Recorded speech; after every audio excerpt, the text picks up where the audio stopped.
Bonjour à toutes et à tous et bienvenue sur votre chaîne d'information en régional, l'actualité. En ce moment en France et dans la région aussi, c'est la crise des urgences hospitalières, la mobilisation de centaines de personnels de soins et de santé contre le manque de moyens humains et financiers. Pour en parler, le député de la 16e circonscription du Nord, Alain Brunel, est notre invité. Bonjour. Bonjour.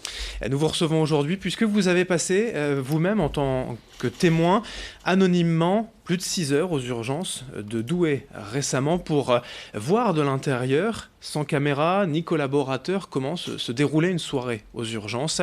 Quelle a été la genèse, l'ambition du projet au départ? Comment vous est venue cette idée?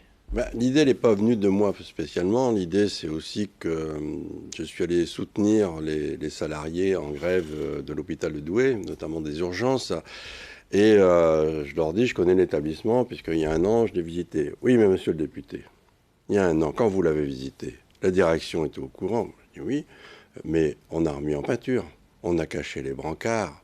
J'ai dit, écoutez, je vais revenir, mais d'une manière incognito, il n'y a personne qui va savoir, et vous non plus, je ne vous donnerai pas la date. Et je suis arrivé le vendredi 28 à 21h30 dans l'hôpital de Douai. C'est-à-dire qu'une visite officielle, on vous montre les pas bons la côtés réalité. et on met sous le tapis un peu ce qui cache, donc ce ça qui vient, dérange. on fait les photos, on vient que collaborateur, on n'a pas son écharpe, mais on est reconnu comme député, et puis on discute avec les gens, mais c'est toujours un peu compliqué, tandis que là, on va et on voit véritablement la réalité. Et cette réalité qui est exprimée notamment par tous ces professionnels hospitaliers sur les établissements, notamment les services d'urgence actuellement, cette réalité vécue, on la comprend mieux, quoi. Parce que même, on me dit, monsieur le député, vous êtes bien au courant? Oui, je suis au courant, je dis parce que je fais le tour de France des hôpitaux avec les parlementaires communistes depuis janvier 2018 pour connaître un peu mieux cette situation et coécrire une loi avec eux. Je la connais bien, cette situation. Mais entre connaître et vivre la réalité, c'est totalement différent. Parce que là, ça prend aux tripes. Parce que quand on est sur un brancard pendant 6 heures et qu'on attend effectivement qu'on s'occupe de vous, c'est vraiment incroyable, quoi. Vous n'avez pas choisi par hasard l'heure d'arrivée, 21h30. Souvent, c'est un pic d'activité le soir aux urgences. Comment s'est passée votre entrée Souvent, c'est un pic d'activité. Donc, moi, j'arrive aux urgences, au hall d'entrée. Donc, il y avait déjà un peu de monde dans l'attente de ce hall d'entrée. On est tout de suite pris en charge par l'agent administratif qui demande la carte vitale, mutuelle si on l'a, et évidemment, qu'est-ce qu'on a. Bon, pourquoi on arrive aux urgences.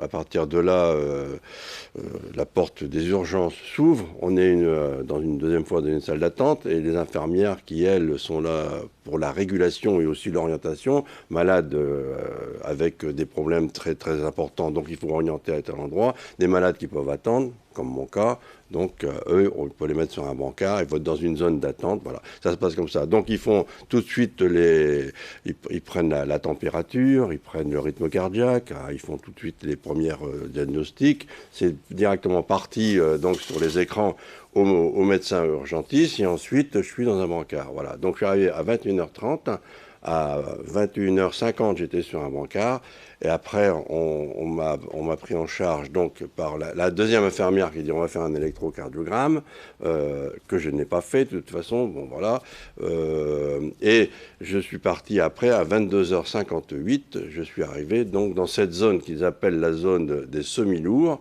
c'est-à-dire une zone où on est en attente, et là il y a plein de brancards, voilà, on est assis sur des brancards, avec des brancards côte à côte, avec mélangés, toutes générations confondues, mélangés, et on attend. Voilà. Et vous avez attendu 6 heures au total avant de voir un médecin? Voilà, 6 heures avant que le médecin puisse me prendre en charge. Donc à l'hôpital de Douai, où moi j'étais, dans la zone où j'étais, je ne vois pas tout ce qui se passe, parce qu'en même temps il y a les enfants qui sont pris en charge donc dans le service pédiatrique.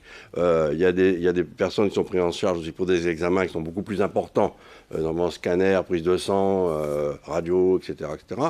Donc ça, eux, une fois qu'ils ont fini leur examen, ils sont en zone de transit. Et c'est la même infirmière qui s'occupe des semi-lourds, où moi j'en étais 14 de brancards en attente, et en même temps la zone de transit. Voilà, ça se passe.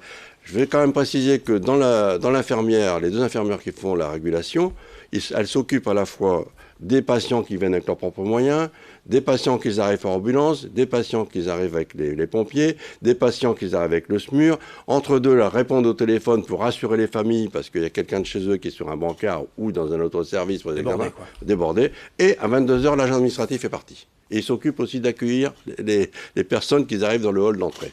Vous l'avez Vous avez essayé de faire avancer votre dossier. Vous voyez, on peut s'énerver parfois, râler, ça ne change rien, mais on voit souvent aux urgences quand même une tension apparaître chez les patients. Je n'ai pas vécu ça. J'ai pas vécu cette tension-là. Elle existe puisque les infirmières, enfin, le service des urgences du Douai s'est mis en grève pour rejoindre le mouvement qui existe, mais en même temps parce qu'il y a eu une agression d'une infirmière, il y a eu quelques jours de ça, quelques semaines maintenant de ça, et donc ça a déclenché aussi, ça existe. Moi, je ne l'ai pas vécu personnellement, mais ça existe. Quelle est finalement la résultante de tout ça? C'est le manque de moyens humains avant tout? Il n'y a pas assez de personnel?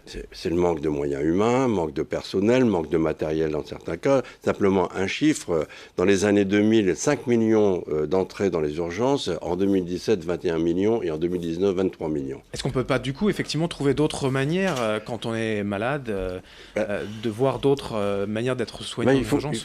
Il faut tout remettre à plat, il y a plusieurs solutions. Donc la solution, c'est aussi d'embaucher du personnel, de mettre du personnel, de remettre des lits, parce qu'on a fermé 100 000 lits depuis 20 ans. Donc ça veut dire qu'on ne peut plus accueillir non plus les patients qui viennent en urgence, donc ce qui fait qu'il y a des brancards dans tous les couloirs, et en même temps, il n'y a pas assez de lits dans les différents services. C'est un peu ça le problème. Après, on peut ouvrir aussi des centres de santé qui ont aussi une obligation d'urgence à ce niveau-là dans les services. Mais la sous-question, c'est de voir s'il n'y a pas non plus d'abus, vous voyez, de la population d'aller aux urgences pour n'importe quelle raison. Non, parce que ça, c'est dit tout le temps. On dit, oh, attention, la bobologie, il y a 20% de personnes qui viennent parce qu'ils n'ont rien, ils se sont fait piquer par une araignée, ils sont arrivés. Donc... Ça peut exister, je ne vais pas le nier, mais ce n'est pas ça l'essentiel. L'essentiel, c'est que même si on enlève cette partie de personnes qui ont des soucis et qui viennent et qui n'ont pas grand-chose, le problème, c'est que c'est toujours encombré. C'est pas ça qui encombre, en fait. C'est pas ça. Donc... l'idée essentielle, c'est de dire aujourd'hui, il faut faire l'état des lieux. On a fait une proposition de loi, le groupe communiste, qu'on a déposée au mois de mai au niveau de l'Assemblée nationale. Cette loi a une vocation de dire on va faire un moratoire. Un moratoire, c'est dire on arrête tout. On arrête les fermetures de lits, on arrête les fermetures de maternité, on arrête les fermetures d'urgence, on se met tous autour d'une table et on discute qu'est-ce qu'il est possible de faire bassin par bassin. Donc évidemment... cette proposition de loi, elle est dans un tiroir. Nous, on veut la faire sortir du tiroir ou de la pile de propositions de loi. Et donc, c'est pour ça qu'on a lancé une pétition qui est en ligne. Et je me permets d'être sur votre antenne pour la lancer. C'est www.urgencesanté.org. Merci Alain Brunel d'être venu aujourd'hui témoigner de cette aventure, si l'on peut dire, que vous avez vécue aux urgences de Douai. Je rappelle que vous êtes député du Parti communiste français, élu dans la 16e circonscription du Nord. Merci. Merci. Merci à vous de nous avoir suivi. L'information continue dans un instant.